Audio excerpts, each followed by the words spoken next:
Welcome to Livi Max. இன்னைக்கு example 1.5 வந்து பார்க்க போகிறோம். ஓகேவா? இன்னைக்கு டைப் 3 வந்து பார்க்க போகிறோம். Comparing two rational numbers represented by two fractions with different denominators. என்ன அப்படின்னா, ரெண்டு ரேஷனல் நம்பர்ஸ் வந்து கொடுத்துட்டாங்க. அந்த ஃப்ராக்ஷன்ஸில் வந்து பார்த்தோம் அப்படின்னா அதோட டினாமினேட்டர்ஸ் வந்து டிஃப்ரெண்ட்டாக இருக்குது. அப்படி இருக்கிறப்ப அதை எப்படி கம்பேர் பண்ணுவோம் அப்படின்னு சொல்லி கேட்டிருக்காங்க. ஓகேவா? ஒன்றும் இல்லை, சிம்பிளானதான். 3/4 இருக்குது, 5/6 இருக்குது. டிஃப்ரெண்ட் டினாமினேட்டர்ஸாக இருந்துச்சு அப்படின்னா, வேறு டினாமினேட்டரில் நம்பர் இருந்துச்சு அப்படின்னா, ஃபஸ்ட்டு அதை என்ன பண்ணலாம் அப்படின்னா எல்சிஎம் எடுக்கலாம். சரிங்களா? எல்சிஎம் அப்படிங்கிறது இந்த எல் மெத்தடில் போடக்கூடிய, சரியா? 4, 6 டினாமினேட்டர் உள்ளதை எழுதிட்டோம். இப்போ காமனாக ரெண்டையும் வந்து என்ன பண்ணலாம், மல்டிப்ளை பண்ணும்போது எதில் எதாகுதுன்னு பார்ப்போம். 2 2s are 4, 2 3s are 6. Next 2 1s are 2.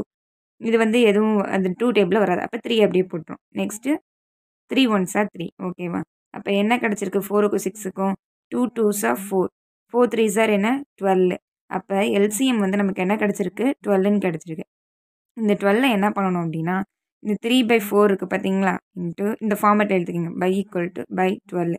12 வரணும் டினாமினேட்டரில். 3/4 இந்த 4 கீழே இருக்கக்கூடிய டினாமினேட்டர் 12 வரணும். அப்போ எதை மல்டிப்ளை பண்ணும்போது 12 வருதுன்னு கண்டுபிடிக்கணும். 4 3s are 12. இங்கே டினாமினேட்டரில் என்ன போட்டிருக்கோமோ அதே தான் நியூமரேட்டர்லையும் போடும். இப்போ 3 3s are என்ன? 9. ஓகேவா? அப்போ 9/12 ஃபஸ்ட் ஒன்று கண்டுபிடிச்சிட்டோம். நெக்ஸ்ட் என்ன இருக்குது? 5/6. 5/6 அதே மாதிரி இன்ட்டு பை ஈக்குவல் பை 12ன்னு போட்டுருணும். எதை மல்டிப்ளை பண்ணும்போது 12 கிடைக்குதுன்னு பார்க்கணும். 6 2s are 12. 5 2s are 10. இப்போ 10/12ன்னு கண்டுபிடிச்சிட்டோம்.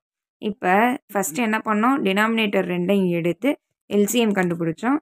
எல்சிஎம் கண்டுபிடிச்சி அந்த கண்டுபிடிச்ச எல்சிஎம்மை இதை மல்டிப்ளை பண்ணி எப்போ கிடைக்கிது அது டினாமினேட்டர்னு பார்த்தோம். இப்போ கிடைச்ச இந்த ரெண்டையும் என்ன பண்ணணும், கம்பேர் பண்ணணும். அப்போ 9/12 10/12ன்னு இருக்குது. இப்போ என்ன பண்ணிட்டோம், டிஃப்ரெண்ட் டினாமினேட்டர்ஸாக இருந்ததை சேம் டினாமினேட்டர்ஸாக மாற்றிட்டோம். இப்போ டினாமினேட்டர்ஸ் சேமாக இருந்தால் என்ன பண்ணுவோம், நியூமரேட்டர்ஸை கம்பேர் பண்ணுவோமா? அப்போ 9 இருக்குது, 10 இருக்குது. 9 பெருசா 10 பெருசா? 10 தான் பெருசு. அப்போ 9/12 விட 10/12 தான் என்னது பெருசு அப்படின்னு சொல்லிட்டு போட்டோம். அப்போ 9/12 லெஸ்ஸர் தென் 10/12 அப்படின்னு சொல்லி போட்டிருக்கோம். ஓகேவா? அப்போனா 10/12 இஸ் கிரேட்டர் தென் 9/12ன்னு எழுதலாம். நெக்ஸ்ட்டு இதை வந்து என்ன பண்ணலாம் அப்படின்னா, இப்போ நம்ம வந்து கண்டுபிடிச்ச எல்சிஎம் வச்சு போட்டிருக்கோமா, கொஸ்டினில் நமக்கு என்ன கொடுத்துருக்காங்க, 3/4 5/6ன்னு கொடுத்துருக்காங்க.